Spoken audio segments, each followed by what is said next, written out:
بسم الله الرحمن الرحيم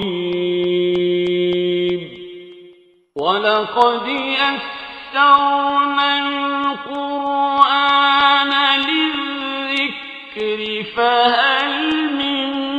مدكر. السلام علیکم ورحمۃ اللہ.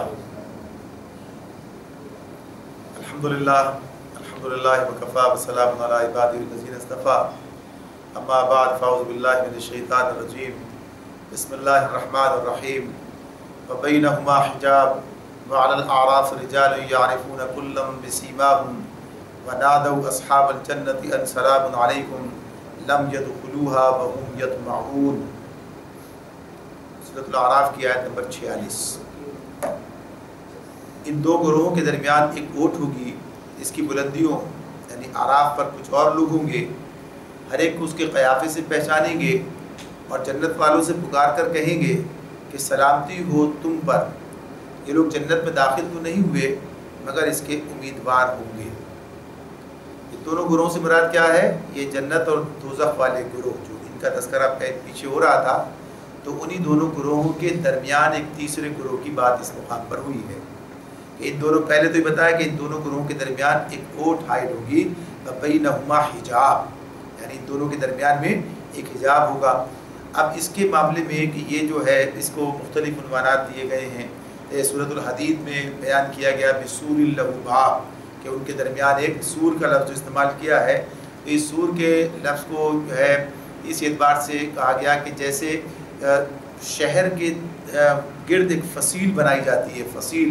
اور وہ حصار کا جو کام دیتی ہے، تو وہ حصار جو ہے وہ فصیل جو ہے وہ دشمن سے بچاؤ کے لیے ہوتی ہے، اور اس کے اوپر وہ اس طرح سے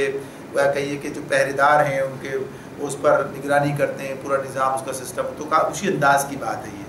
تو اسی کو وہاں پر کہا گیا تھا کہ کوئی دیوار ہوگی، اور یہاں پر اسی کے لیے جو ہے حجاب کا لفظ استعمال ہوا ہے. تو کہا کہ یہ جو ہے اس کے بارے میں یہ بات ہو رہی ہے کہ جس طرح سے وہاں اس وقت ایک دیوار عائد کی جائے گی، تو اس میں اس کی بلندی پر، تو یہ جو لفظ اعراف آیا ہے، تو یہ اعراف کا لفظ یعنی کسی بھی چیز کی بلند ترین حصے کو، بلندی کو کہا جاتا ہے، اس لیے کہ وہ دور سے پہچانا جاتا ہے. تو یہ ہے تو یہ عرف سے ہی، یعنی اسی سے معرفت ہے. جب ہم بات کر رہے تھے اعراف کی، جو عرفات کی بات کر رہے تھے اور اس کی بات کر رہے تھے یوم العرفے کی، تو ان سب کا مادہ ایک ہی ہے، یعنی عرف کی ہے. اسی سے معرفت بھی ہوتی ہے، یعنی اللہ کی معرفت ہوتی ہے. اسی سے معروف بھی ہوتا ہے، جانا پہچانا، اسی سے معروف ہے، معروف منکر کے مقابلے میں جو آتا ہے. تو غرض یہ کہ یہ اس طرح سے اس اعتبار سے بات ہے یہ. تو یہ اس کے بلند حصے پر، اس کی بلندیوں پر کچھ اور لوگ ہوں گے. یہاں سے مراد بلندی ہے، یعنی اس کے اس مفہوم کے اندر یہاں پر لیا جا رہا ہے، پہچاننے کے نہیں بلکہ بلندی اسی بنیاد پر کہا گیا اس کے لیے. تو کہا بینہما حجاب، کے درمیان میں ایک اوٹ حائل ہوگی اور اس کی بلندیوں پر کچھ لوگ ہوں گے، یعرفون کلا بسیماہم، ہر ایک کو اس کے قیافے سے پہچانیں گے. یعنی لوگوں کو دور سے، یعنی اس طرح نہیں پہچان، لیکن اندازہ کرتے ہوئے، لوگوں کو دیکھتے ہوئے پہچان رہے ہوں گے. پھر یہ جنت والوں کو پکار کر کہیں گے کہ سلامتی ہو تم پر. یعنی پہلی مخاطبت کس سے ہے ان کی؟ جنت والوں سے. یہ ایسے مقام پر ہیں، بلندی پر ہے، ظاہر جو دیوار کے اوپر بیٹھا ہوگا تو دیوار کے ادھر بھی دیکھ سکتا ہے، دیوار کے ادھر بھی دیکھ سکتا ہے. تو وہاں پر سورہ حدید کے اندر بتایا گیا ہے کہ اس کے اندر جو ہے رحمت ہوگی اور باہر عذاب ہوگا. یعنی جہاں اندر کی طرف جو ہے وہاں پر اللہ کی طرف سے رحمت، یعنی جنت کا منظر ہے، اور باہر جو ہے عذاب کا منظر ہے. تو یہ گویا اسی انداز کی بات ہو گئی کہ اس بلندی پر یہ ایک طرف اہل جنت کو دیکھتے ہوں گے اور ایک طرف اہل دوزخ کو دیکھتے ہوں گے. تو پہلا جو ان کی مخاطبت ہے، پہلا جو ان کا خطاب ہے وہ اہل جنت سے ہے. تو جنت سے، اہل جنت سے جب بات کر سلام تو بات کرتے ہیں، تو پہلی وہی بات جو یہاں پر بھی دنیا میں بھی ہے کہ سلام. تو یہی جنت میں بھی ہمارے سامنے بات آتی ہے کہ فرشتے بھی اہل جنت کو سلام کریں گے. وہاں وہ بھی ان سے کہیں گے کہ سلام ہو تم پر. وہاں بھی یہ لفظ سلام علیکم ہی آیا ہے، یہاں بھی سلام علیکم کا لفظ آیا ہے. تو یہ سلام علیکم کا لفظ تو یہاں پر ہمارے سامنے آتا ہے. ویسے تو وہی ہے سلام علیکم، ہمارے ہم جو کہتے ہیں دنیا میں السلام علیکم سے الف کے ساتھ لگاتے ہیں، الف لام لگاتے ہیں ساتھ میں. تو یہ چونکہ حدیث میں ہمارے سامنے دنیا میں یہ طریقہ سکھایا گیا کہ السلام علیکم، تو اس لیے ہم اسے السلام علیکم کہتے ہیں. وہاں اگر سلام علیکم کہا جا رہا ہوگا تو وہ اسی اعتبار سے ہے. تو بہرحال جو الفاظ ہیں ان کی بنیاد پر یہ بات ہے یہ، اور چونکہ احادیث میں الفاظ واضح طور پر السلام علیکم کے ہیں تو اس لیے ہم اسے دنیا کے اندر السلام علیکم ورحمۃ اللہ وبرکاتہ بھی ساتھ میں، یعنی اس طرح سے اس کا سلام کا ادب یہ رکھتے ہیں۔ اس بنیاد پر بعض لوگ ایسے بھی ہیں جنہوں نے دنیا میں بھی سلام علیکم کہنا شروع کیا، یعنی کچھ لوگ ایسے بھی ہیں جو یہ اس کی بنیاد پر ہی کہتے ہیں سلام علیکم کہتے ہیں آپس میں ایک دوسرے کو، لیکن چونکہ یہ حدیث میں یہ سکھایا گیا ہے تو بہرحال اس کی تشریح چونکہ حدیث ہی ہے تو اس اعتبار سے دنیا میں یہ الف لام لگا کے اسے خاص کر دیا جاتا ہے، باقی کوئی فرق نہیں ہے اس میں، وہی بات اس میں بھی ہے وہی بات اس میں بھی ہے، بس متعین کر دیا جاتا ہے، خاص کرنے کے لیے الف لام لگتا ہے تو السلام علیکم بن جاتا ہے۔ تو پھر یہ لوگ کہیں گے سلامتی ہو تم پر، اور پھر اللہ تعالیٰ ان کے بارے میں بتا رہے ہیں لم يدخلوها، یہ اس میں داخل تو نہیں ہوئے، کس میں؟ جنت میں داخل تو نہیں ہوئے، وہم یطمعون، مگر اس کی تمنا رکھتے ہیں، تمنا رکھتے ہیں، اس کے امیدوار ہیں، اس کے یعنی انہیں اس میں جانا چاہتے ہیں، اس کے امیدوار ہوں گے۔ اب یہاں پر یہ بات کہ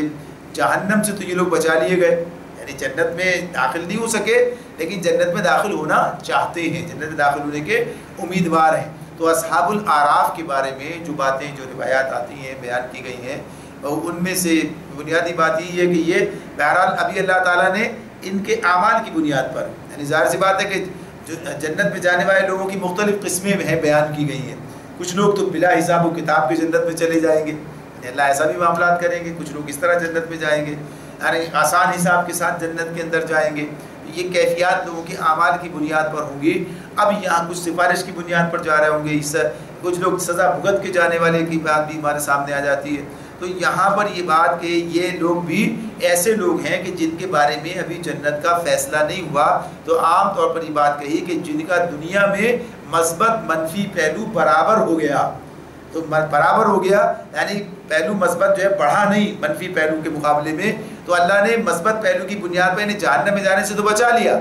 لیکن انہیں کچھ روکا گیا اور پھر بعد میں جنت میں داخل کر دیا جائے گا۔ ان کے بارے میں یہی بات ہے کہ بعد میں یہ لوگ جنت میں داخل ہو جائیں گے، لیکن اب اس مقام پر یہ ایک دوسرے کو مخاطب کر رہے ہیں، یعنی ان کو دونوں کو مخاطب کر کے تو ان کے ذریعے سے ایک پیغام ہے جو سامنے آ رہا ہے۔ آگے فرمایا وَإِذَا صُرِفَتْ أَبْصَارُهُمْ تِلْقَاءَ أَصْحَابِ النَّارِ قَالُوا رَبَّنَا لَا تَجْعَلْنَا مَعَ الْقَوْمِ الظَّالِمِينَ، اور جب ان کی نگاہیں دوزخ والوں کی طرف پھریں گی تو کہیں گے کہ اے رب ہمیں ان ظالم لوگوں میں شامل نہ کیجیے، ربنا لا تجعلنا مع القوم الظالمین۔ تو یہ بنیادی طور پر تو یہاں جہنم سے جہنمیوں کے ساتھ نہ جانے، ان سے بچنے کی ان کی میت سے اس کی دعا یہاں پر کی جا رہی ہے۔ وَنَادَى أَصْحَابُ الْأَعْرَافِ رِجَالًا يَعْرِفُونَهُمْ بِسِيمَاهُمْ قَالُوا مَا أَغْنَى عَنْكُمْ جَمْعُكُمْ وَمَا كُنْتُمْ تَسْتَكْبِرُونَ۔ وَنَادَى، اور پھر یہ اعراف کے لوگ دوزخ کی چند بڑی بڑی شخصیتوں کو ان کی علامتوں سے، جیسے کہا تھا پیچھے بھی یہ قیافے سے بِسِیمَاهُمْ، قیافے سے کچھ پہچان رہے تھے، یہاں بھی يَعْرِفُونَهُمْ بِسِیمَاهُمْ، قیافے سے کچھ پہچان رہے، علامتوں سے پہچان کر پکاریں گے کہ دیکھ لیا تم نے، آج نہ تمہارے جتھے تمہارے کسی کام آئے اور نہ وہ ساز و سامان جس کو تم بڑی چیز سمجھتے تھے، یعنی دنیا میں جتنے بھی وسائل ہیں وہ ساز و سامان کے اسی تعریف میں آتے ہیں، تو کہا جو کچھ بھی تمہارے پاس تھا یہ قالو کہیں گے ما اغنا عنکم جمعکم وما کنتم تستکبرون، جن پر تمہیں بڑا تکبر تھا، جنہیں بڑی چیز سمجھتے تھے، یہ ان میں سے کوئی بھی چیز تمہارے کسی کام نہ آ سکی، تو یہ وہاں پر مجھے کہیں گے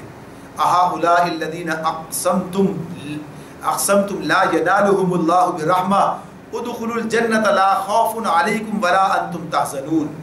ان اہل جنت کے بارے میں، یعنی ان کے بارے میں وہ اہل دوزخ سے ان کا خطاب جاری ہے، اور کیا یہ اہل جنت وہی لوگ نہیں ہیں جن کے متعلق تم قسمیں کھا کھا کر یہ کہا کرتے تھے کہ ان کو تو اللہ اپنی رحمت میں سے کچھ بھی نہ دے گا؟ آج انہی سے کہا گیا ہے کہ داخل ہو جاؤ جنت میں، تمہارے لیے نہ خوف ہے اور نہ غم ہے۔ اس اعتبار سے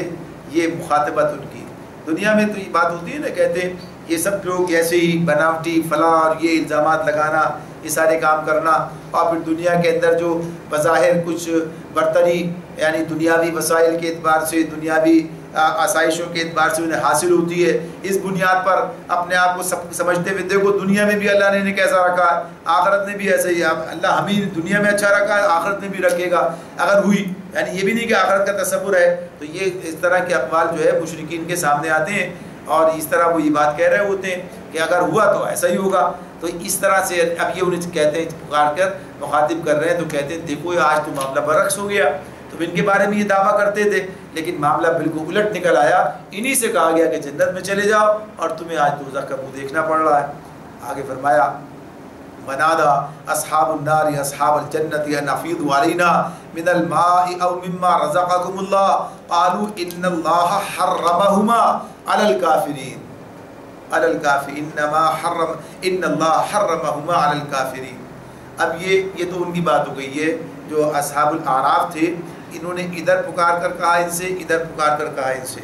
یعنی ادھر تو ان سے سلام کی بات کی ہے، لیکن اہل دوزخ سے ایک تو اللہ سے دعا کہ جب انہیں دیکھا تو کہا کہ لا تجعلنا مع القوم الظالمین۔ تو یہ اسی وقت ممکن ہے جب دنیا میں بھی انسان ظالموں کا ساتھ نہ دے، تو وہاں بھی کہتے ہیں اللہ ان کے ساتھ ہمیں جمع نہ کرنا، اور پھر انہیں مخاطب کر کے کہتے ہیں کہ دیکھو یہ تمہارا معاملہ تھا۔ اب یہ دوزخ والے جنت والوں کو مخاطب کر رہے ہیں۔ اب آپ دیکھیے اصحاب الاعراف نے بھی ادھر ادھر بات کی اور اہل جنت نے بھی بات کی، اب یہ اہل دوزخ کی بھی یہ کیفیت ہے کہ وہ بھی بات کر سکتے ہیں، تو کیا کہتے ہیں وَنَادَاهُمَا جنت بنادا اصحاب النار اصحاب الجنہ، کہ دوزخ کے لوگ جنت والوں کو پکاریں گے کہ کچھ تھوڑا سا پانی ان افیضوا علینا من الماء، تھوڑا سا پانی ہم پر ڈال دو، یا جو رزق اللہ نے تمہیں دیا ہے اسی میں سے کچھ پھینک دو۔ قالوا، پھر جواب کیا ملے گا کہ اہل جنت انہیں جواب دیں گے اللہ نے یہ دونوں چیزیں ان منکرین حق پر حرام کر دی ہیں،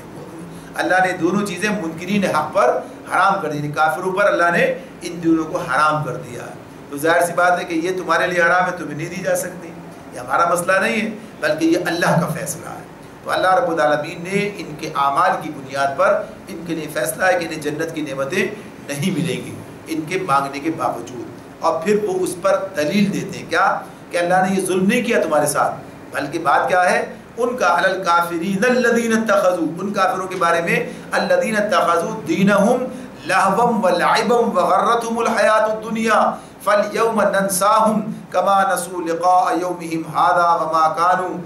کانوا بآیاتنا یجحدون۔ وجہ کیا ہے، یعنی کیسے کافر تھے تم، یعنی کیا معاملہ تھا، کس بنیاد پر اللہ نے ان نعمتوں سے تمہیں دور کر دیا، محروم کر دیا۔ تو ان کی بات یہ بتائی الذین، یہ وہ لوگ ہیں جنہوں نے اپنے دین کو کھیل اور تفریح بنا لیا تھا، تماشا بنا لیا تھا، اور جنہیں دنیا کی زندگی نے فریب میں مبتلا کر رکھا تھا۔ اللہ فرماتا ہے آج ہم بھی انہیں اسی طرح بھلا دیں گے جس طرح وہ اس دن کی ملاقات کو بھولے رہے اور ہماری آیتوں کا انکار کرتے رہے۔ یعنی یہ ہے وہ وجہ جس کی بنیاد پر آج یہ جنت کی نعمتیں تمہارے لیے اللہ تعالیٰ کی طرف سے نہیں ہیں، حرام کر دی اللہ نے۔ تو یہ دین کو کھیل اور تفریح بنا لینا، یہ مضمون یہ بھی کئی مرتبہ آتا ہے سامنے، اس کے اندر یہ بتایا جاتا ہے ایک بات تو یہ کہ دین ایک سنجیدہ معاملہ ہے، یعنی دین کے معاملے میں سنجیدگی اختیار کرنا۔ سنجیدگی سے مراد کیا ہوتی ہے، سنجیدگی سے مراد یہ بھی ہے کہ اس معاملے میں انسان کو سمجھداری سے کام لینا چاہیے، یعنی اس کو تحقیق بھی کرنی چاہیے، اس کو غور و فکر بھی کرنا چاہیے تاکہ صحیح حقیقت کو پائے۔ بس جس پہ پایا چلے جا رہے ہیں، اسی بات سننے کے لیے تیار نہیں ہے، سوچنے کے لیے تیار نہیں ہے، سمجھنے کے لیے تیار نہیں ہے، بس جس پر چلے جا رہے ہیں اسی کے اوپر۔ بھائی اگر ایک بات سامنے آ رہی تو ذرا رک کے ٹھہرو تو صحیح، ذرا سوچو تو صحیح۔ اگر کوئی کہتا ہے بھائی یہ راستہ جس پر آپ جا رہے ہیں یہ راستہ غلط ہے، یہ تباہی کا راستہ ہے، تو ذرا ٹھہر کر دیکھ تو لو، سوچ تو لو۔ یعنی جب آدمی اس کو سنجیدہ لے گا تو کیا ہوگا، اس معاملے میں یعنی سوچنے کی کوئی ضرورت محسوس کرے، کوشش کرے گا، تو یہ باتیں تو سامنے آتی ہیں۔ لیکن لوگ جس پر ہیں، جس راستے پر، اسی پر ٹک بھاگے چلے جاتے ہیں۔ تو سوچنا، غور کرنا، تو ایک جو صحیح الفکر آدمی ہوتا ہے، سمجھدار آدمی ہوتا ہے، وہ ارد و پیش کی باتوں کو بہرحال جن میں وزن ہوتا ہے، جن کے اندر تو سنتا ہے، یعنی ہر بات کے پیچھے نہیں لگے گا، لیکن بہرحال جہاں کوئی بات ہو جائے، تو جب کوئی بات ایسی سامنے آ جائے تو پہلے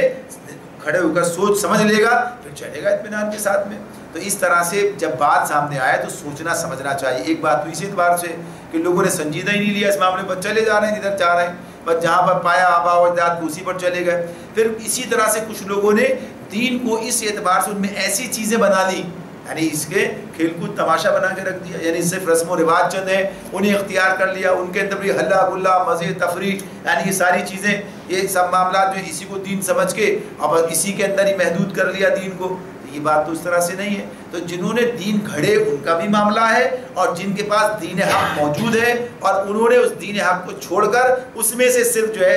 اس طرح سی چیزیں جو ہے اپنے طور پر انہوں نے بنا لی اور انہی کے اندر مست رہے. تو اس اعتبار سے معاملہ یہی ہے کہ انہوں نے کام کیا. پھر اللہ تعالیٰ وجہ بتا رہے ہیں، وجہ کیا، مزید کیا ہے، ایسا انہوں نے کیوں کیا. وغرتہم الحیات الدنیا، دنیا کی زندگی نے انہیں دھوکے میں مبتلا کر رکھا تھا. یعنی دنیا پرستی، آپ دیکھیں عام طور پر اس میں زیادہ تر لوگ کون نظر آئیں گے، دنیا پرست لوگ نظر آئیں گے. دنیا پرستی کی بات ہے. اچھا، دنیا پرستی کے بھی دو الگ پہلو ہوتے ہیں. بعض اوقات ایسا بھی ہم دیکھتے ہیں کچھ لوگ تو دنیا پرست نہیں ہوتے، یعنی دنیاوی مال متاع جمع کرنا اس کے اندر، یہ سب چیزوں کے اندر اس طرح نہیں، لیکن وہ دین کے معاملات بھی، دین کے نام پر بھی وہ سب کچھ کر رہے ہوتے ہیں. تو دنیا پرستی کی کیفیت سے مال جمع کرنا ہی نہیں ہے. مال جمع کرنے کے ایک تو مال بھی جمع کرنا ہوتا ہے، مال جمع کرنے کے طریقے بھی دوسرے الگ الگ بھی ہوتے ہیں. دوسرے دنیا میں اپنی بڑائی چاہنا، دنیا کو اپنے غلام بنا کر رکھنا، اپنی عزت، اپنا وقار، اپنی ایسی بڑائی دنیا کی نظروں کے اندر ایسی، یعنی یہ بھی گویا کہیے کہ اس حوالے سے دنیا پرستی ہے. انسان آخرت کو بھول جاتا ہے، ایسے کاموں میں لوگوں کو لگا دیتا کہ میرے سکہ چلتا رہے، میری قیادت سیادت جو ہے برقرار رہے. تو اس معاملے میں دنیا کی زندگی نے فریب میں مبتلا کر رکھا تھا.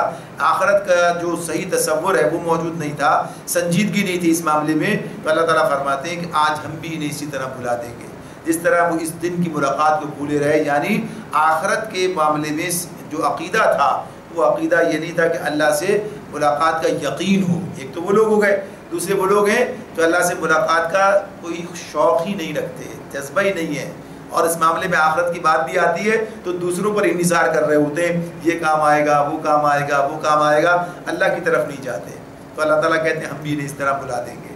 اور یہ وجہ مزید کیا بتائی کہ اور ہماری آیتوں کا یہ انکار کر رہے تھے، یعنی اللہ تعالیٰ کے احکامات کو سننے، ماننے، عمل کرنے کے لیے تیار نہیں تھے. آگے فرمایا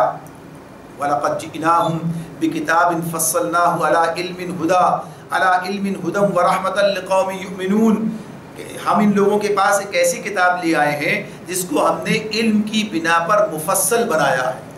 یعنی لوگوں کے پاس ایک ایسی کتاب لے آئے ہیں جسے ہم نے علم کی بنا پر، یعنی یہ ظاہر سی بات ہے کہ اللہ سے بڑا عالم تو کوئی نہیں، علیم ہے وہ تو کہا کہ علم کی بنا پر ہم نے اسے فصلنا، تفصیل، یعنی ہم نے اسے مفصل بنایا، یعنی اس میں پوری تفصیل کے ساتھ بتا دیا کہ حقیقت کیا ہے. اصل انسان کے لیے دنیاوی زندگی کے اندر کون سا رویہ درست ہے، کون سا غلط ہے، کیا کام اسے کرنا چاہیے، کیا کام نہیں کرنا چاہیے، کامیابی کیا ہے، ناکامی کیا ہے. اور یہ سب کچھ قیاس، گمان، وہم نہیں، بلکہ علم کی بنیاد پر جو چیز حقیقت اللہ بیان کر رہا ہے وہ علم کی بنیاد پہ بیان کر رہا ہے. جو چیزیں بیان کی جاتی ہیں ایک تو اللہ کے پاس علم وہ اس اعتبار سے ہے، یعنی تاریخ بتا رہا ہے تو پورے علم کے ساتھ بتا رہا ہے، حقیقت کے سارے معاملات اسی طرح. اور جب کہتا ہے یہ کامیابی کا راستہ ہے تو اسے پتہ ہے کہ یہ کامیابی کا ہے.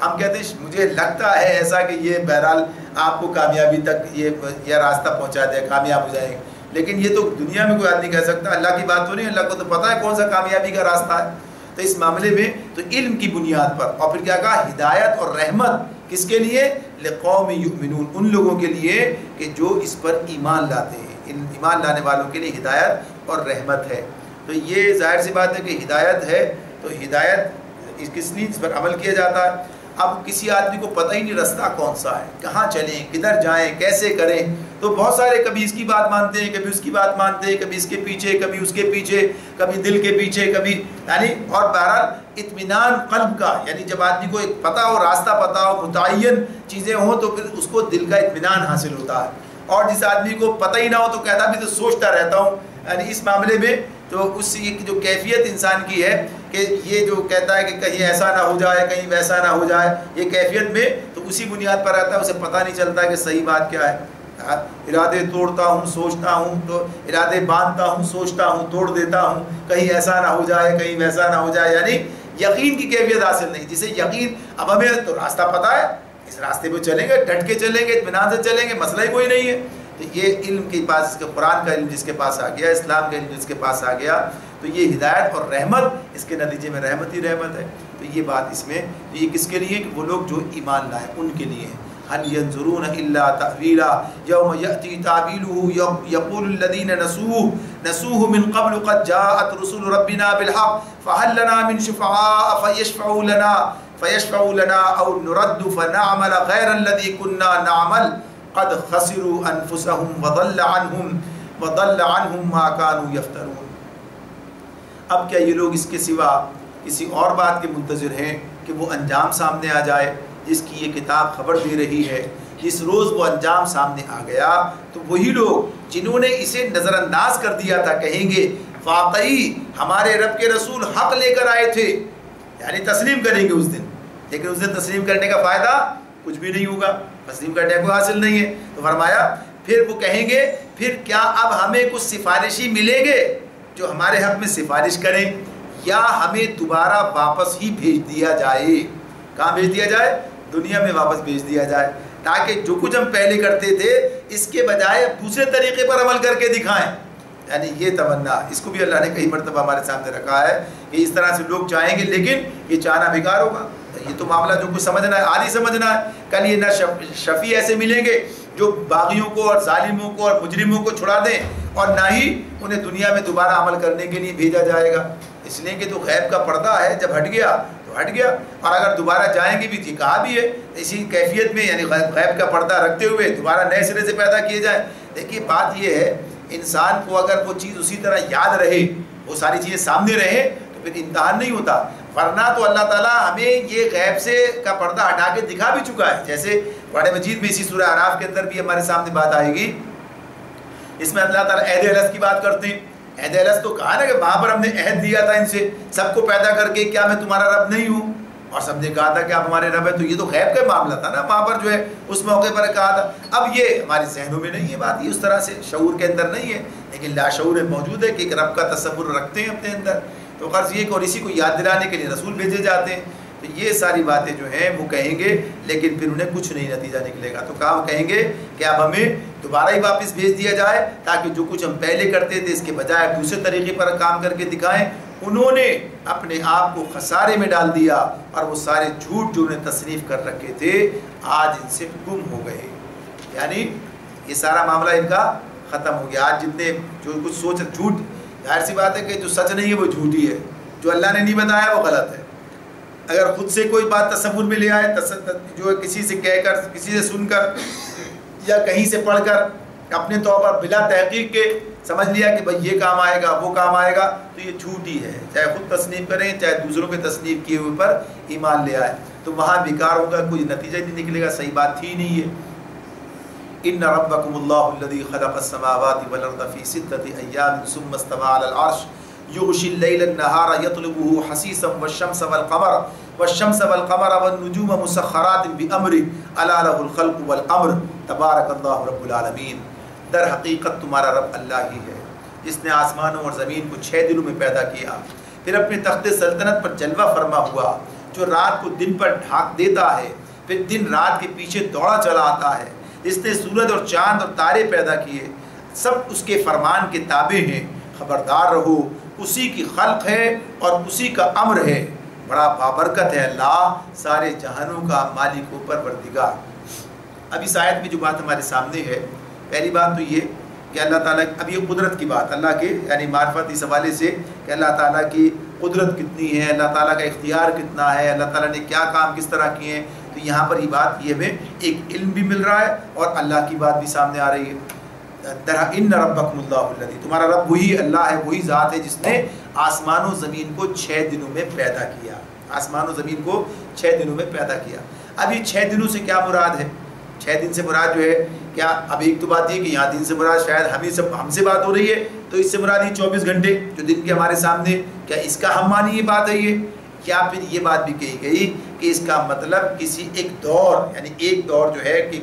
اسپیس کا جو معاملہ ہے، یا جسے کہتے ہیں کہ ایک دور نکلتا ہے اور ایک پیریڈ جسے کہتے ہیں، یعنی اس کے اندر جو کام ہوتا ہے یہ مراد ہے، یا اللہ تعالیٰ کے پاس دن کی کوئی اور ترتیب اور کوئی اور اس کی شکل ہے جس کے بارے میں وہ بات کریں، ہمارے پاس کے معلوم کرنے کا کوئی ذریعہ نہیں ہے، اس لیے کہ آج کا یہ دن اور رات تو سورج کے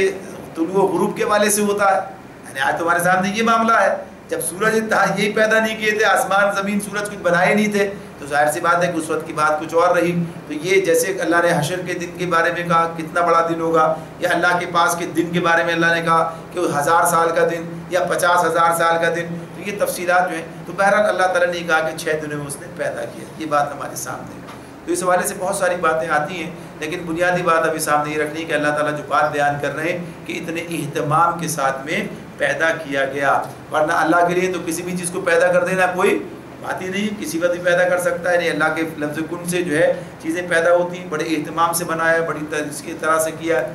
اور یہ معاملات جو ہیں یہ اس کی اہمیت کے اعتبار سے ہی ہوتے ہیں اللہ تعالیٰ جو ہمارے سامنے رکھتا ہے۔ ورنہ بات یہ کہ ہم دیکھتے ہیں کہ جو چیزیں اللہ دنیا میں ہمارے سامنے پیدا کرتا ہے، ہم دیکھتے ہیں کہ جانور کے جو بچے پیدا ہوتے ہیں پیدا ہوتے ہی چلنے پھرنے لگتے ہیں، یعنی ان کے لیے کوئی مسئلہ نہیں ہے۔ عام طور پر بعض جانور ایسے ہوتے ہیں جن کا حمل بھی کم ہوتا ہے، یعنی ان کے بارے، اور پھر اس کے بعد 2 4 4 6 6 بچے بھی پیدا ہو جاتے ہیں۔ بلیوں کو دیکھ کتنے بچے پیدا ہوتے ہیں، اس طرح سے بکریاں جو ہے، یہ ساری چیزیں ہمارے سامنے، اور پھر اسی طرح ان کے جلدی سے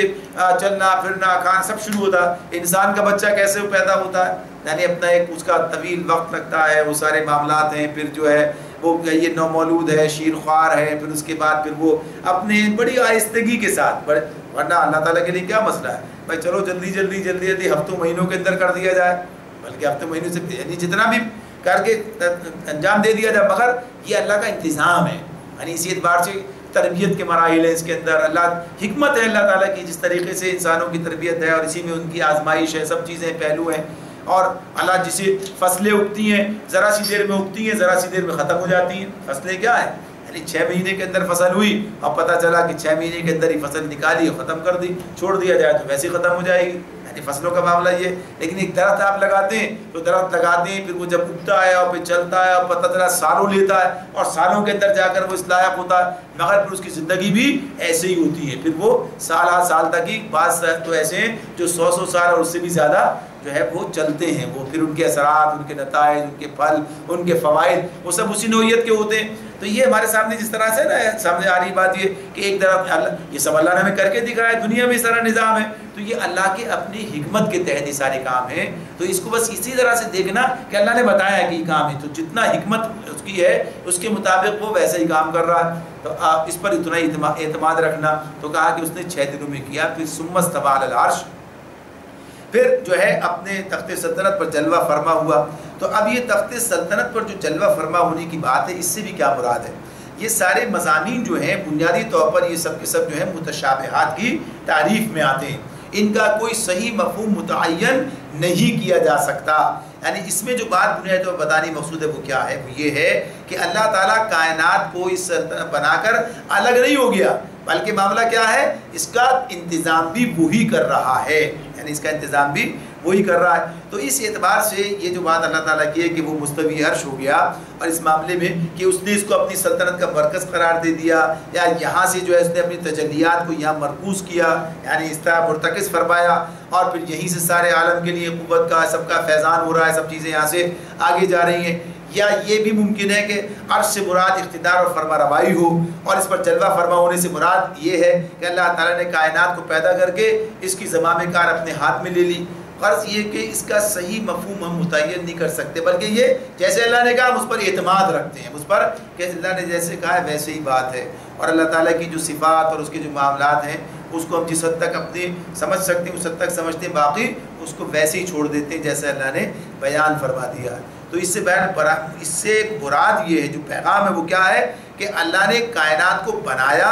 اور بنا کر چلا بھی وہی رہا ہے، بس صرف اتنی بات جو ہے وہ اس حوالے سے ہمارے سامنے ہے۔ تو اللہ رب العالمین نے اس معاملے میں جو چیزیں اختیار کی، جو الفاظ بیان کیے ہیں، جو جیسے کہ اللہ ایک بادشاہ ہے، یعنی سلطنت کا معاملہ اللہ کا حکم ہے، جیسے الفاظ یہ آ رہے ہیں اللہ لہ الخلق والامر، اسی کی تخلیق ہے اور اسی کا امر ہے، امر جو ہے فیصلہ ہے اس کا، حکومت ہے اس کی، یعنی اِنَّ الْحُكْمُ إِلَّا لِلَّهِ، جیسے اللہ نے یہ بھی کہا اپنے لیے حکم دینے کا اختیار اللہ ہی کے پاس ہے، یعنی اس کی صفت حاکمیت کا معاملہ ہے، تو یہ حاکم ہی بادشاہی ہوتا ہے۔ تو اس اعتبار سے یہ بات کہ اللہ تعالیٰ نے یہ چیزیں بتائیں تو واقعی بات اسی طرح کی ہے کہ آسمان و زمین میں اصل بادشاہی صرف اسی ایک ہی ذات کی ہے جو اللہ رب العالمین ہے۔ تو اس اعتبار سے یہ چیزیں جہاں پر ہمیں بتائی جا رہی ہیں کہ جیسے ہم اسی ذات کی عبادت کرتے ہیں، اسی کو ہم اپنا معبود مانتے ہیں، تو ایسے ہی ہم اسی کو حقیقی معنوں میں اپنا سلطان یعنی اپنا مالک، اپنا بادشاہ بھی تسلیم کرتے ہیں۔ جو نظام ہو دے گا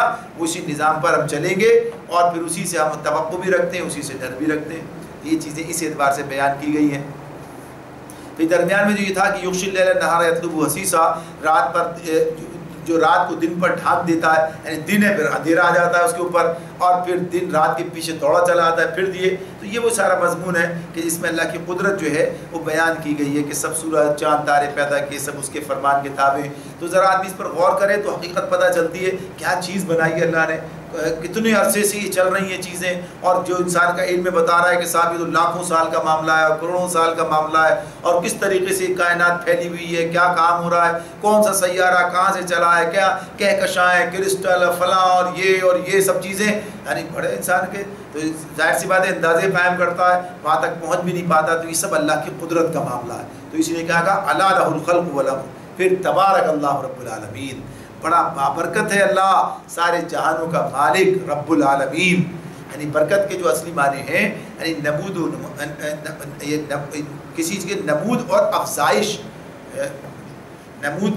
کا مطلب ہوتا ہے کہ بڑھنا، اور افزائش کا مطلب بھی بڑھنا ہوتا ہے. تو دونوں ایک ہی طرح کے ہیں، لیکن نمو کے اندر پیدا ہونے کا بھی یعنی اس معاملے. تو لیکن اللہ کے لیے یہ بات اس طرح نہیں ہے، بلکہ کیا ہے یہ یعنی اس کی ذات سے خیر بڑھتی چلی جاتی ہے، خیر جو ہے خوبیاں اس سے بڑھتی چلی جاتی ہیں. برکت تو ہم اپنے لیے بھی کہتے ہیں نا، اب اللہ کے لیے بات آ رہی تبارک اللہ رب العالمین. ایسے کہا تبارک الذی بیدہ الملک، اللہ تعالیٰ کے لیے بڑا بابرکت ہے، اس کے ہاتھ میں کائنات کی سلطنت ہے. تو اللہ ہی بابرکت ہے وہی، اور وہی سب کو برکت دیتا ہے، وہی سب کو برکت دیتا ہے، اسی کے ذریعے سے برکت ملتی ہے. برکت کہیں اور سے انسان کو نہیں ملتی ہے. تو برکت میں بڑھوتری ہے، نشو و نما ہے، آگے بڑھنا ہے، اسی میں رفعت و عظمت ہے، اسی میں ثبات اور جماؤ ہے. یعنی یہ واقعی ہر اعتبار سے آگے خوبی کا معاملہ جو اس کے اندر موجود ہے، خیر اور بھلائی کی بات ہے. دیکھیں بڑھنا تو اس طرح بھی ہو سکتا ہے نا، مصیبتوں کا بڑھنا، یہ برکت تو نہیں ہوگی. یہ تو مصیبتوں کا بڑھنا خالی نہیں ہوگا بلکہ خیر کا بڑھنا. برکت جب کا لفظ آئے گا تو کیا آئے گا؟ خیر کا بڑھنا، خوبی کا بڑھنا. اس اعتبار سے یہ لفظ برکت جو ہے وہ سامنے آئے گا. تو اللہ تعالیٰ تبارک اللہ بڑا بات. تو جس کے پاس جو بابرکت ہے اسی سے برکت لیں گے نا. اب لوگ برکت لینے کے لیے ادھر چلے جاتے ہیں، برکت لینے کے لیے ادھر چلے جاتے ہیں، کہتے ہیں بھی برکت ملے گی، برکت لینے آئے، اس سے یہ ملے گا، اس سے وہ ملے گا. تو ساری برکت بابرکت ذات جو ہے وہ اللہ رب العالمین کی ہے. ادعوا ربکم تضرعا وخفیا انہ لا يحب المعتدین. اللہ رب العالمین اس میں اب یہ کہتے ہیں، اہل ایمان سے پکار کر فرماتے ہیں کہ اپنے رب کو پکارو. ادعوا ربکم، اپنے رب کو پکارو گڑ گڑاتے ہوئے، تضرعا یعنی زاری کے ساتھ میں گڑ گڑاتے ہوئے. خفیہ، خفیہ تو اردو میں بھی خفیہ کہتے ہیں، یعنی چپکے چپکے، یعنی جس کو جو ہے اعلانیہ نہیں بلکہ چپکے چپکے. انہ لا یحب المعتدین، یقیناً اللہ جو ہے حد سے گزرنے والوں کو پسند نہیں کرتا. تو اس معاملے میں یہ جو بات اس کے اندر اللہ تعالیٰ نے ہمارے لیے کہی ہے ادعو، یہ جو ادعو کی بات ہے یعنی پکارنا، دعا، دعا اسی سے ہے.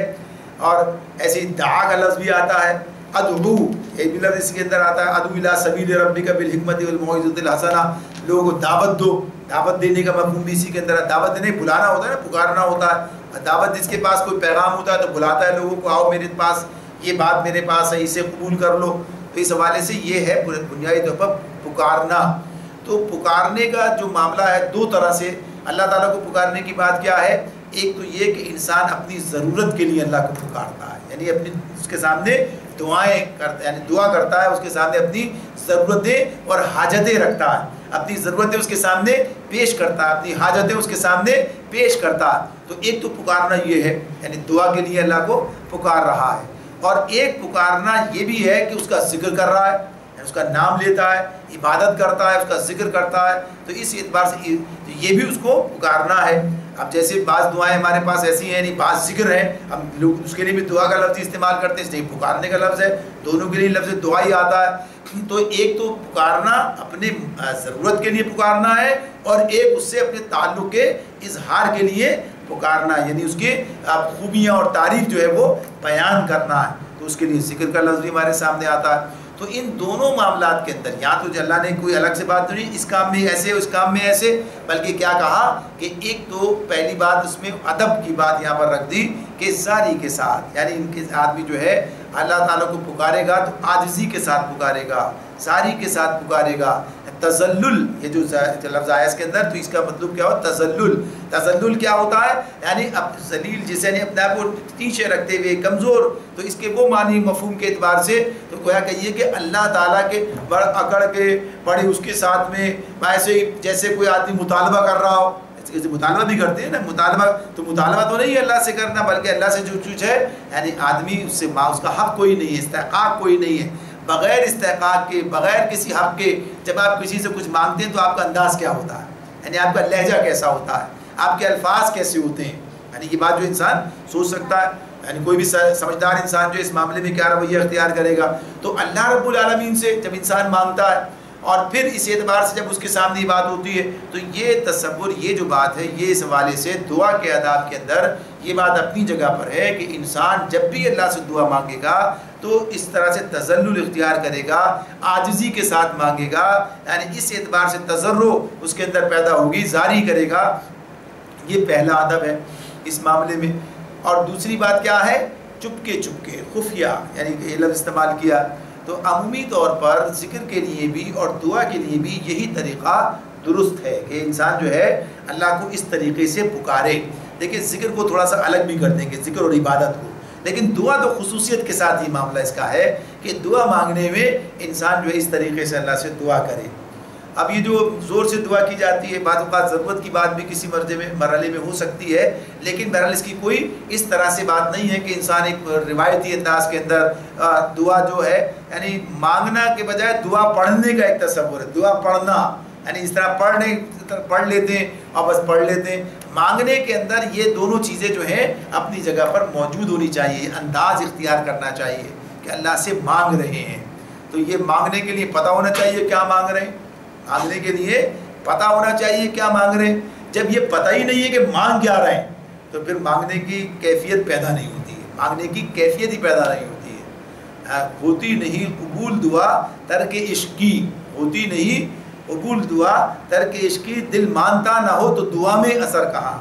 اس کو ہم اس طرح بھی کہہ سکتے ہیں، دل مانگتا نہ ہو، یہاں تک اس نے مانتا کی بات کی ہے، یعنی شاعر نے تو اپنی بات کی ہے کہ دل سے نہیں مانگ رہے، دل نہیں مانتا اس کو، چاہتے تو اسی راستے پر چلنا ہے، تو ظاہر سی بات ہے بات ہی اللہ تعالیٰ کے اندر وہ قبول نہیں ہو رہی۔ تو جس سے کہتے ہیں دل سے جو بات نکلتی ہے اثر رکھتی ہے، پر نہیں طاقت پرواز مگر رکھتی ہے، تو یہ جو دعا کے بارے میں کہا جاتا ہے۔ تو اب یہ ظاہر سی بات ہے کہ دل سے نکلنے کا مطلب کیا ہے؟ سمجھ بوجھ کے، دل سے سمجھ بوجھ کے نکلتی ہے، تو یہ اس کا سمجھنا جو ہے، اس کا مانگنا جو ہے، یہ کیفیت اس کے اندر پیدا ہونی چاہیے۔ جب تک یہ کیفیت پیدا نہیں ہوگی تو پھر انسان کے اندر یہ تذلل کی کیفیت ہی پیدا نہیں ہوگی اور یہ زاری کی کیفیت ہی پیدا نہیں ہوگی۔ اور یہ جو خفیہ کی بات کی تو یہ اللہ سے تعلق کی بات ہے کہ انسان جو ہے اللہ سے تعلق رکھتے ہوئے خاموشی کے ساتھ آہستہ آواز کے اندر اس طریقے سے اللہ کو پکارے اور اس سے مانگے۔ اسی کے اندر ذکر کی بات بھی جو ہے ہمارے سامنے آ جاتی ہے، وہ کہ بعض ذکر اور عبادات کے معاملے میں جہر کی بات بھی، جیسے نماز جہری بھی ہوتی ہے، نماز سری بھی ہوتی ہے، لیکن نماز کے اندر بھی ایک توازن رکھنے کے لیے چیخنے اور چلانے کا تصور جو ہے وہ نہیں ہے، بلکہ مناسب طریقے سے اس کی بات ہے کہ کس طرح نماز ادا کریں گے۔ تو اس کے اندر ایسی گویا کہ ایک بعض ہیں جس میں پکارنا ہے، جیسے اذان ہے، پکارنا ہے، وہ پکار کر بلند آواز کے ساتھ میں لوگوں کو اطلاع دینا، اس کا مقصود یہ ہے، لیکن اس میں بھی اللہ ہی کا ذکر ہو رہا ہوتا ہے، تو وہ ایک مخصوص معاملات ہیں، ورنہ جو انفرادی معاملات ہیں، انفرادی طور پر جو کام ہو رہے ہوتے ہیں، اس کے اندر بہرحال یہی خاموشی کی بات ہے، اس کے اندر یہی تضرع کی بات ہے، اسی کے اندر خفیہ کی بات ہے کہ یہ چیزیں اس کے اندر جو ہے ہونی چاہیے۔ اگر یہ نہیں ہوتی ہیں تو پھر اس کا ادب جو ہے وہ ختم ہو جاتا ہے، ادب کی وہ کیفیت جو ہے باقی نہیں رہتی ہے۔ ہم دیکھتے ہیں کہ عام طور پر جو چیزیں رائج ہو گئی ہیں معاشرے کے اندر اور لوگ اس کو مختلف طریقوں سے انجام دے رہے ہوتے ہیں، اور ان خدائی ہدایات کو جو اللہ تعالیٰ کی طرف سے ہمارے سامنے ملوز خاطر نہیں رکھتے ہیں، تو پھر اس کے وہ اثرات بھی انہیں حاصل نہیں ہوتے، چیزیں جو ہیں وہ انہیں اس طرح سے اس کا فائدہ حاصل نہیں ہوتا۔ تو اس معاملے میں یہی وجہ ہے کہ دعاؤں کے لیے یہ کیفیات جو بتا دی گئی ہیں کہ یہ چیزیں اپنے سامنے رکھی جائیں۔ اللہ تعالیٰ کہتے ہیں کہ انہ لا یحب المعتدین، یقیناً اللہ حد سے گزرنے والوں کو پسند نہیں کرتا۔ اب یہاں حد سے گزرنے کی بات کیا ہو رہی ہے؟ ظاہر ہے کہ اسی کام میں حد سے گزرنے کا معاملہ یعنی دعا میں یا ذکر میں حد سے گزرنے کا معاملہ. ابھی ذکر کی بات تو پوری ہماری نہیں ہو رہی اس موقع پر, لیکن یہ بات کہ بہرحال اس کے اندر بھی جو حد سے گزرنا کیا, جو حد اللہ نے مقرر کی, طریقہ اس نے بتایا. یار حد سے گزرنا کیا ہے, اس طریقے کو فراموش کر دینا, اس طریقے کو نظر انداز کر دینا جو طریقہ اللہ تعالیٰ نے بتایا ہے. کہا ہے نا وَاذْكُرُوهُ كَمَا هَدَاكُمْ, اس کو ذکر ایسے کرو جیسے اس نے تمہیں ہدایت کی ہے. وَاذْكُرُوا اللَّهَ كَمَا عَلَّمَكُمْ, جیسے اس نے تمہیں تعلیم دی ہے ویسے اس کو یاد کرو, اس کا ذکر کرو. تو بنیادی طور پر یہ تعلیمات جو قرآن کی صورت میں اور نبی اکرم صلی اللہ علیہ وسلم کی ہدایات کی صورت میں ہمارے سامنے آتی ہیں. تو ایک روایت میں یہ بات آتی ہے کہ خیبر کے موقع پر, یعنی جب پتہ ہے خیبر کا معاملہ ہے, اسی موقع پر اللہ کو ذکر کرتے ہوئے کچھ آواز دعا کرتے ہوئے آواز صحابہ کی کچھ بلند ہوئی, تو اللہ کے رسول نے اس موقع پر کہا کہ نہ تو تم کسی ایسے کو سنا رہے ہو کہ جو سمیع نہیں ہے, سنتا نہیں ہے, یا نہ کسی ایسے کو پکار رہے ہو جو موجود نہیں ہے, موجود بھی ہے سنتا بھی ہے. تو لہٰذا اپنی آواز میں اعتدال, یعنی اگر زور سے آواز بھی ہے تو اعتدال جو ہے وہ اختیار کرنا چاہیے. تو یہ چیزیں اللہ تعالیٰ نے جب ہمیں بتائی ہیں تو ان کی اہمیت اس لیے ہمیں بتائی ہیں. اب اس سے الگ ہٹ کر کوئی آدمی سوچتا ہو کہ چلا اس طرح سے کوئی اور فائدہ اسے حاصل ہو جائے گا, تو یہ معاملہ اس کا گویا کہیے اس کے مقابلے میں ایک جسارت کا ہے. کہ اللہ تعالیٰ تو یہ بات کہتے ہیں کہ انہ لا یحب المعتدین, کہ اللہ تعالیٰ حد سے گزر جانے والوں کو پسند نہیں کرتا. تو ان معاملات کے اندر جو اللہ تعالیٰ نے حدود مقرر کر دی ہیں, ان حدود کو پامال نہ کیا جائے, یعنی ادب وہ سامنے رکھا جائے. ولا تفسدوا فی الارض بعد اصلاحها وادعوه خوفا وطمعا ان رحمت اللہ قریب من المحسنین. زمین میں فساد برپا نہ کرو جبکہ اس کی اصلاح ہو چکی ہے. زمین میں فساد برپا نہ کرو جبکہ اس کی اصلاح ہو چکی ہے. وادعوه خوفا وطمعا, اور اللہ ہی کو پکارو خوف کے ساتھ اور طمع کے ساتھ. ان رحمت اللہ قریب من المحسنین, یقیناً اللہ کی رحمت نیک کردار لوگوں سے قریب ہے. اب اس کے اندر وہی بات آگے بڑھی ہے, لیکن اس میں پہلے کیا کہہ دی, ولا تفسدوا فی الارض بعد اصلاحها, زمین میں فساد برپا نہ کرو جبکہ اس کی اصلاح ہو چکی ہے. یہ بات کہ زمین کا آغاز کس طرح ہوا ہے, اصلاح کے ساتھ ہوا ہے. ایسا نہیں کہ فساد تھا پھر اصلاح کر دی اب پھر تم فساد پیدا کر رہے ہو, ایسا نہیں ہے. یہ تو اس معاملے میں ہو سکتا ہے کہ جیسے اس موقع کے حوالے سے بات ہو رہی ہو, موقع کے حوالے سے جیسے کہ نبی کرم صلی اللہ علیہ وسلم جب یہ پیغام لے کر آئے تو بگاڑ تھا, اصلاح کر دی, اب اس کے بعد پھر بگاڑنا پیدا کر دیا جائے, اس طرح اس حوالے سے بات ہو تو اس طرح بات ہو سکتی ہے. لیکن اس کا آغاز جو اصلاً ہے وہ اصلاح کے ساتھ ہے. زمین کو اللہ نے صحیح طور پر پیدا کیا, یعنی اصلاح کا معاملہ تھا, رسول کو بھیجا, اس طرح سے آغاز کیا دنیا کا, لیکن لوگوں نے فساد برپا کیا. تو اب یہاں پر کن معنوں میں بات ہو رہی ہے کہ فساد جو ہے برپا کیا جائے اللہ کو چھوڑ کر. اب یہ دیکھیے اس معاملے میں فساد کیسے برپا ہوتا ہے, یعنی اصلاح اور فساد دو بڑے بنیادی الفاظ ہیں. ان دونوں اصطلاحات کو بھی ذرا سا اپنے سامنے رکھ کے سمجھنے کی کوشش کرنی چاہیے. یعنی بعض اوقات کیا, جیسے اللہ نے کہا ہے یہ کہتے ہیں, جب ہم سے کہتے ہیں کہ تم تو فساد, زمین فساد نہ کرو, فلا تفسدوا فی الارض بعد, فلا تفسدوا فی الارض, زمین فساد نہ کرو, یعنی سورہ بقرہ میں جب بات کی تھی تو یہ کیا کہتے ہیں کہ ہم تو اصلاح کرنے والے ہیں, ہم تو مصلحون ہیں, حالانکہ یہ فساد کرنے والے. تو یہ فساد اور اصلاح دو الگ الگ یعنی دوسرے متقابل اصطلاحات ہیں اور دو الگ الگ کام ہیں. تو یہ انسان سمجھتا ہے کہ شاید ہم جو ہے اصلاح کر رہے ہیں لیکن فساد برپا کر رہا ہوتا ہے. یہاں اس حوالے سے بات ہے, دیکھیے اللہ کو پکارنا ہے, اللہ کو پکارنا جیسے ذکر کے معاملے, دعا کے معاملے میں یہ بات, ایک ذکر کے معاملے میں جب اللہ تعالیٰ کی صفات جو اللہ تعالیٰ کے لیے ہیں وہ کسی اور کے لیے منسوخ کر لی جائے, یعنی شرک کر دی, اللہ کی صفات کسی اور کے ساتھ چلی جائیں گی تو شرک ہو جائے گا, یا کچھ کمزوریاں اس کے ساتھ وابستہ کر دی جائیں تو شرک ہو جائے گا. اس کے نتیجہ کیا نکلے گا کہ انسان جو طریقہ زندگی اختیار, یعنی شرک کی بنیاد پر جو طریقہ زندگی بنے گا, یعنی اس معاملے میں جو افراد و تفرید کا وہ شکار ہوگا, اس کے نتیجے میں اصلاح ختم ہو جائے گی, فساد پھیل جائے گا, اصلاح ختم ہوگی اور فساد پھیل جائے گا. تو اس معاملے میں کیا بتایا جا رہا ہے کہ جو اصول تمہیں دے دیے گئے, جب بھی تم ان اصولوں کو پامال کرو گے زمین فساد پھیل جائے گا. جب بھی اصولوں کو پامال, جو بھی اصول اللہ رب العالمین نے دیے, جس حوالے سے بھی اللہ تعالیٰ نے جو اصول دیے, چاہے وہ اخلاق کے ہوں, معاشرت کے ہوں, تمدن کے ہوں, عبادت کے ہوں, چاہے وہ زندگی کسی بھی پہلو کسی بھی حوالے سے ہوں, تو یہ جب بھی پامال ہوں گے اسی درجے میں فساد پھیل جائے گا, اسی دائرے میں فساد پھیل جائے گا جس دائرے میں چیزیں جو ہے گویا کہیے کہ خلاف ورزی کی جا رہی ہوگی. تو فرمایا اسی لیے بات کے سامنے آ گئی کہ زمین کے انتظام کی میں خرابی کی جتنی بھی صورتیں ہیں، ان صورتوں کو یعنی خرابیوں کو دور کرنا یہ قرآن کا مقصود ہے، اور یہ کیسے دور ہوگی؟ جبکہ انہی اصولوں پر واپس لے آیا جائے جن اصولوں کو اللہ تعالیٰ نے ہمارے سامنے رکھ دیا ہے۔ تو پھر یہ بات کہی وَادْعُوهُ خَوْفًا وَطَمَعًا، یعنی پھر کہا اسی کو پکارو خوف کے ساتھ اور طمع کے ساتھ، یعنی یہ تعلق تمہارا حقیقی اللہ کے ساتھ ہونا چاہیے، یعنی خوف اور طمع کا جو تعلق ہے یہ اللہ کے ساتھ ہونا چاہیے۔ اللہ ہی سے آدمی امید رکھتا ہے اور اللہ ہی کا ڈر اس کے دل میں ہے کہ اللہ ہی کو ناراض نہیں کرنا چاہتا ہے، اور اللہ ہی کو راضی کر کے جو ہے جو کچھ اس سے حاصل کرنا ہے وہ حاصل کرنا چاہتا ہے۔ تو اس اعتبار سے یہ چیز جو ہے اللہ تعالیٰ نے ہمارے سامنے رکھ دی ہے کہ یہ اصلاح کا طریقہ ہے۔ اور پھر کیا کہا؟ ان رحمت اللہ قریب من المحسنین، بے شک یقیناً اللہ کی رحمت کس کے قریب ہے؟ محسنین کے قریب ہے، محسنین کے قریب ہے۔ اب محسن کا مطلب جو کچھ آپ کے سامنے آتا رہا ہے اس کو سامنے رکھتے ہوئے دیکھ لی جائے، یعنی رحمت کا جو مستحق بنے گا انسان جب تک وہ اپنے طرز عمل میں یہ اصلاح نہیں کرتا، اس طرح یعنی محسن بننے کی کوشش نہیں کرتا، تو یہ گویا کہیے کہ اس پر پورا نہیں اترتا۔ اور یہاں پر رحمت کا وہ تصور بھی سامنے آ جاتا ہے، اس پر لوگ شاید اس کی رحمت سب کے لیے عام ہے،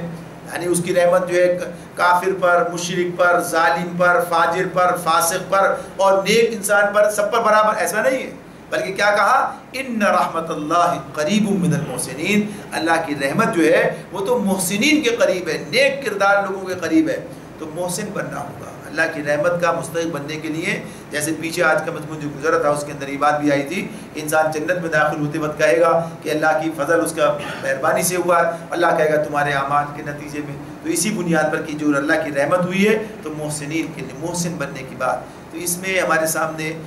اس مقام پر اللہ تعالیٰ نے عبادت کے حوالے سے بھی، دعا کے حوالے سے بھی یہ پیغام ہمارے سامنے رکھ دیا ہے کہ جو حدود و قیود رکھی ہیں، جو طریقہ کار ہمارے لیے رکھا ہے، انہی کی پابندی کرنا چاہیے، اور اسی پر بھی انسان کی پوری زندگی کا نظام بھی بنے گا۔ اللہ تعالیٰ سمجھنے اور عمل کرنے کی توفیق عطا فرمائے۔